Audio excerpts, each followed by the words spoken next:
CDC is now asking states to stop holding back on doses that would have been used for second doses and instead use them for first doses. They hope this will speed things up. CBS 17 digital reporter Judith Ratana joins us live. Judith, you talked to healthcare professionals to see if this is the right approach.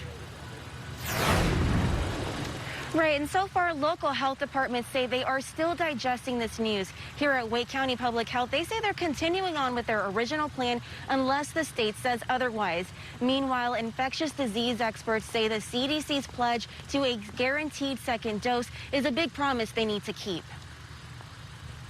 Federal public health officials are encouraging states to widen their vaccine programs. Many of us who are in the business of giving out vaccines to people and getting them in really have been limited by the supply. The Department of Health and Human Services says they're fixing that by releasing all doses.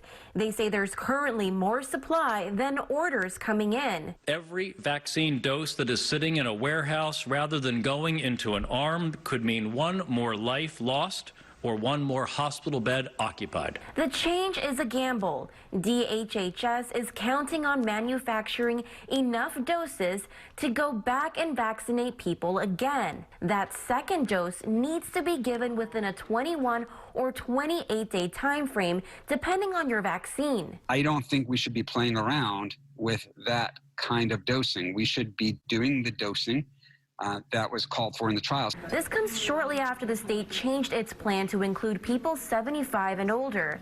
It could be a challenge for some counties who still have not figured out how to vaccinate that group. Unfortunately, we're seeing the consequences of that here, where everyone is inventing their own wheel. DHHS also recommending states vaccinate people 65 and older or those under 65 with health conditions. Dr. Wohl says the recommendations can be a good thing, but the administration needs to guarantee there's enough to go around. We want to make sure that our government is going to be able to keep that promise. Now, so far, there's not enough data to know for sure what happens if you don't stick to that dosing schedule as recommended by the manufacturers.